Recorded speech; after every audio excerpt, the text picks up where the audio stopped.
டே 91க்கான 3வது promo release பண்ணியிருக்காங்க. அதாவது நம்ம எல்லாருக்குமே ஒரு விஷயம் புரிஞ்சுது, கமல்ஜி பயங்கர பசியுடன் இருக்கிறேன் அப்படின்னு சொல்லிட்டு அவர் போகும்போதே தெரியும் கண்டிப்பாக ஒரு எவிக்ஷன் இல்லை 2 எவிக்ஷன். இப்போ உங்களுக்கு அந்த 2 எவிக்ஷன் யாருன்னு நமக்கு தெரியும். பட் நேற்று வரையும் நம்ம இந்த நேரம் வரையும் நமக்கு தெரியாது, படபடப்பாக இருந்தோம். ரவீனா ஒன்றுன்னு தெரிஞ்சுது, அடுத்தது யாருன்னு தெரியவே இல்லை. திடீர்னு நேற்று ஈவினிங் தான் தெரிய வந்தது நிக்சன் அப்படிங்கிறது.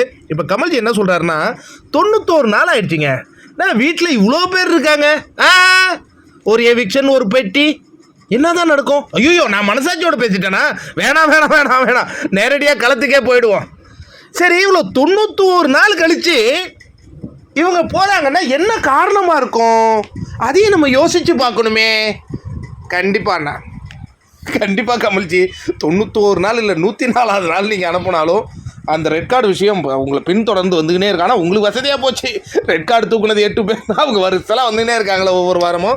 சூப்பர். இப்போ கமல்ஜி முடிவு பண்ணிட்டார், 2 பேரை அனுப்ப போகிறாங்க.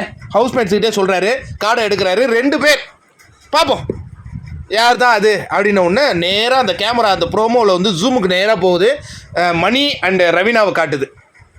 அதுக்கப்புறம் அப்படி ஆங்கிள் மாறுது, விஜயவர்மா மாயா நிக்சன் உட்காந்துருக்கிறத காட்டுது. அப்போ இந்த 3வரில் ஒருவர் அப்படின்னு நீங்கள் புரிஞ்சிங்க நிக்சன், இந்த 2வரில் ஒருவர் புரிஞ்சிங்க ரவீனா. இது தெரிஞ்சதுனால நம்ம இப்போ சொல்கிறோம், தெரியவே இல்லை அப்படின்னா எவ்வளோ பயங்கர சஸ்பென்ஸாக இருக்கும். செமையான ஒரு விஷயந்தான். டபுள் எவிக்ஷன்னா சாதாரண விஷயம் இல்லைங்க, அதுவும் 91வது நாள். அவ்வளோ தூரம் வந்துட்டு இப்போ ஸ்லிப் ஆகுறாங்கன்னா அதற்கு அவர்களே தானே பொறுப்பு.